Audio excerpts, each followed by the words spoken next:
Okay guys, we're back over in the repair bay, and I figured this would be a cool video to do.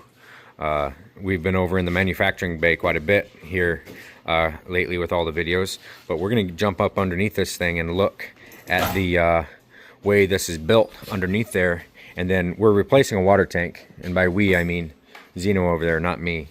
But we're replacing this water tank, so we're going to talk about the water. We'll run over there and look at that tank as well, the new one, and we'll talk about the water systems and why I am a huge fan of deleting the water system out of campers. But also, let's kind of look at this underneath here and what this looks like. So underneath these Bigfoot, you know, by the way, is a great manufacturer. Their products are good. These campers, they were well built, just solid, durable campers. But they're heavy. They're heavy suckers, and you can see why. All the weight of this camper is sitting right here on this wall.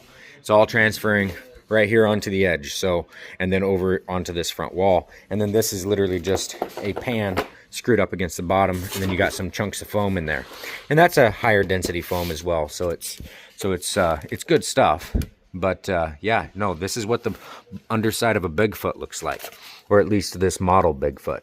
And you can see these straps are what hold the tanks in, right? And then this heat right here is ducted into that bay, and that's what makes it a, you know, 4-season build, is you got heat ducted in. Hopefully you have enough insulation in here. You can see this wall here is coming off a little bit, but hopefully you have enough insulation in there to keep everything from freezing. And you can see another duct over there. This is a good way to do it, guys. Hopefully you're hearing my language properly. This is a good way to do it, because you can see they've got air all the way around the tank, free air that can be displaced and heated with this duct.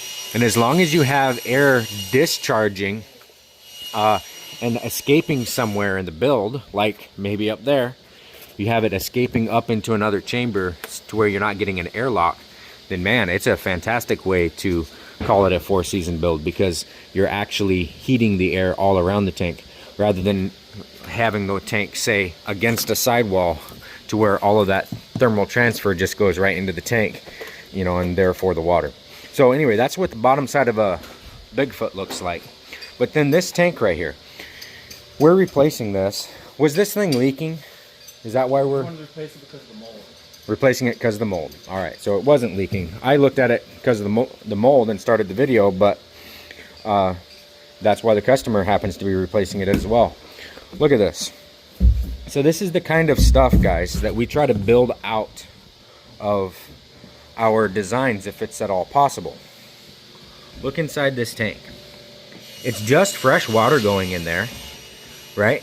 But that's what happens all the time. You can see it through the sides. And let's go over here and look at the new tank. Right here.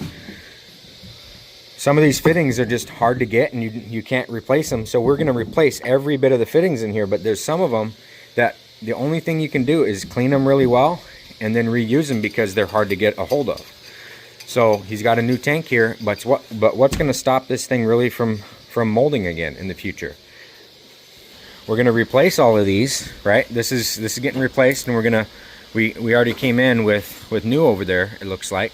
That's new, right? Yes. Okay. So he already did that part of the job. But right here you can see all that mold. This is why over here in our fish hooks we delete the water system. This one here is going out today. And I'll do a walkthrough video on this one here in a second as well, to kind of show you how that truck is handling it. But you can see here, that's the water system right there.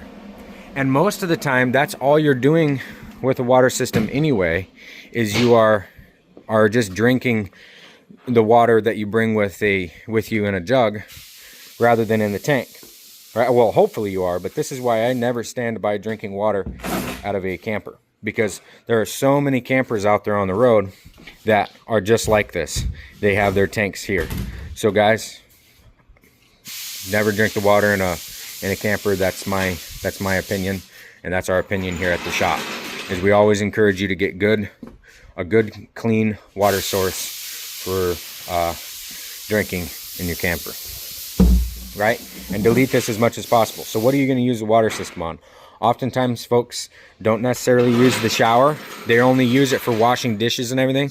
But do you really want to wash dishes with that? I don't think so. So anyway, that's kind of my take on this. Some people need a water system in the camper. If you can at all help it, delete it. And then you avoid the need to have this big of a cavity up underneath your camper. Because guess what? When this is another point of why we build the way we do.